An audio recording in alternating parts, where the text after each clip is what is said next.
Hampir 3 tahun menjabat, pemerintahan Prabowo Gibran diteriaki reformasi jilid 2. Apakah ini hanya sekadar romantisasi idealisme mahasiswa belaka atau justru merupakan akumulasi dari kemarahan publik terhadap pemerintahan hari ini?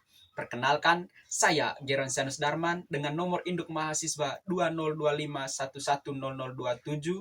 Saya merupakan mahasiswa program studi ilmu hukum Fakultas Hukum dan Sosial Humaniora Universitas Flores.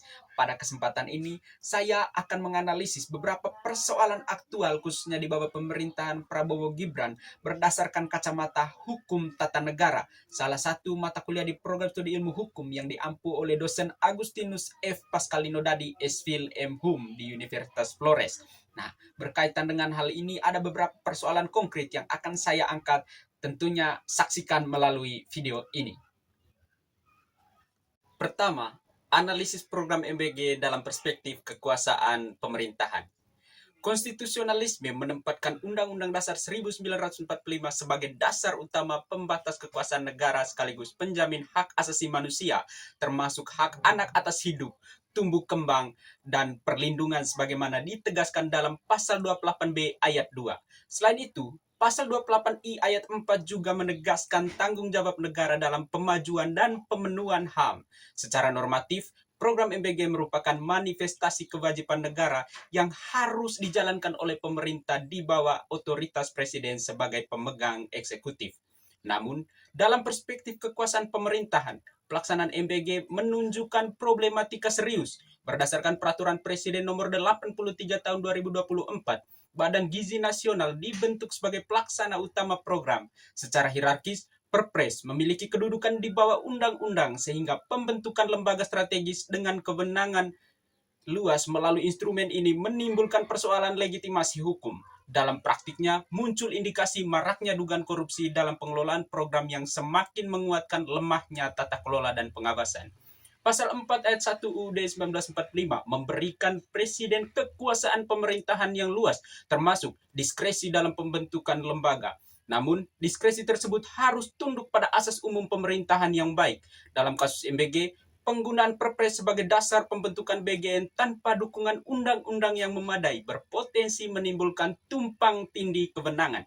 Akibatnya, muncul ketidakjelasan koordinasi antara BGN, Kementerian Kesehatan dan Kementerian Pendidikan yang berujung pada inefisiensi dan konflik kewenangan dalam implementasi program. Lebih jauh, alokasi besar anggaran untuk MBG dalam APBN berdampak pada pemangkasan sektor lain termasuk pendidikan. Anggaran pendidikan direalokasi untuk mendukung program MBG. Padahal konstitusi mengamanatkan minimal 20% APBN untuk sektor pendidikan.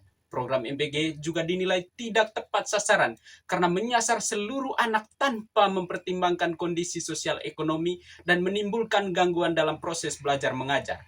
Secara keseluruhan, program MBG mencerminkan dilema antara komitmen konstitusional negara dalam pemenuhan hak anak dan praktik kekuasaan eksekutif yang cenderung sentralistik.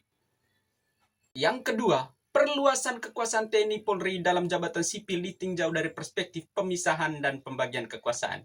Pasca pelantikan Presiden dan Wakil Presiden, struktur kabinet mengalami perluasan yang cukup signifikan, baik dari segi jumlah kementerian maupun pejabat setara menteri.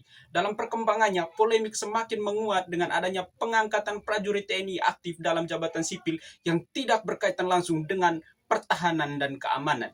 Dalam Undang-Undang Nomor 34 Tahun 2004 tentang TNI, khususnya pasal 47 ayat 1 yang menyatakan bahwa prajurit aktif hanya dapat menduduki jabatan sipil setelah mengundurkan diri atau pensiun dari dinas militer. Sementara itu pasal 47 ayat 2 hanya memberikan pengecualian terbatas pada jabatan tertentu yang memiliki keterkaitan langsung dengan fungsi pertahanan dan keamanan.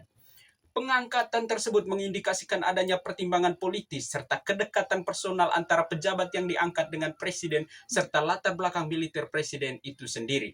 Indikasi ini diperkuat dengan adanya peraturan presiden nomor 148 tahun 2024 yang menempatkan sekretaris kabinet di bawah sekretaris militer presiden yang dapat dipahami sebagai upaya formalisasi terhadap kebijakan yang sebelumnya dipandang problematik serta konstitusional.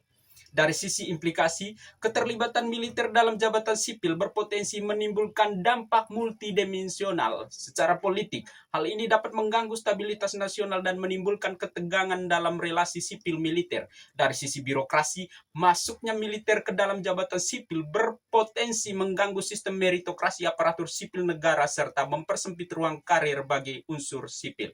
Selain itu, terdapat pula resiko penyalahgunaan wewenang akibat kaburnya batas antara fungsi militer dan sipil.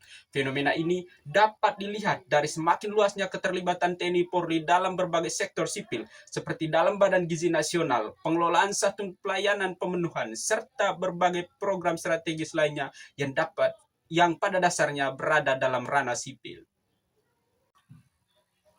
Ketiga, analisis konflik Papua dalam perspektif hukum tata negara darurat.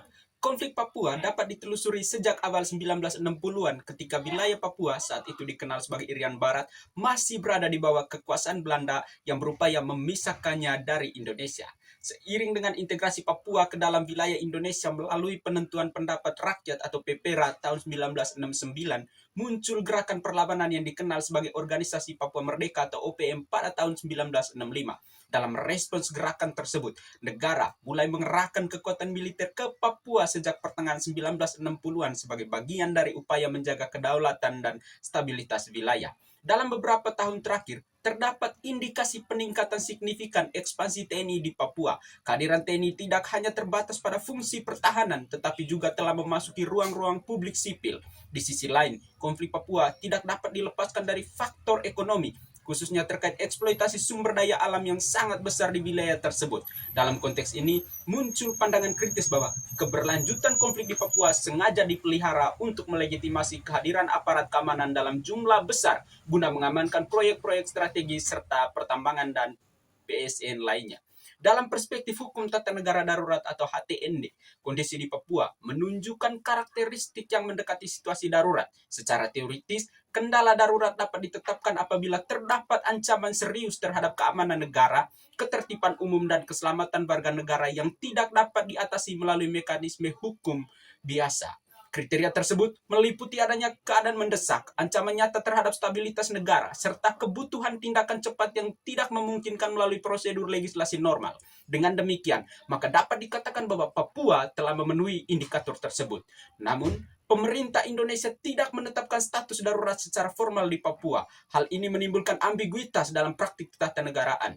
Karena di satu sisi negara menjalankan tindakan-tindakan yang bersifat luar biasa atau extraordinary measures, serta pengerahan militer dalam skala besar, tetapi di sisi lain tidak memberikan dasar hukum darurat yang eksplisit. Dalam teori HTND, kondisi ini berpotensi melanggar prinsip legalitas karena tindakan luar biasa seharusnya hanya dapat dilakukan dalam kerangka hukum darurat yang sah, terbatas, dan diawasi secara ketat. Makar atau kritik, analisis sistem perundang-undangan dan mekanisme kontrol nilai terhadap respons negara atas ketidakpuasan publik. Dalam perspektif hukum tata negara, mekanisme pemberhentian presiden telah diatur secara jelas melalui dua konsep utama, yaitu impeachment dan forum privilegiatum. Impeachment merupakan proses politik hukum yang melibatkan DPR, Mahkamah Konstitusi, dan MPR untuk menilai dugaan pelanggaran hukum oleh presiden, sedangkan forum privilegiatum adalah mekanisme peradilan khusus bagi pejabat tinggi negara. Namun, dalam praktiknya, efektivitas mekanisme tersebut sangat dipengaruhi oleh konfigurasi politik. Keterkaitan kepentingan politik antar presiden, DPR, dan MPR menyebabkan mekanisme check and balances tidak berjalan secara efektif, sehingga jalur impeachment secara realistis menjadi sulit untuk ditempuh.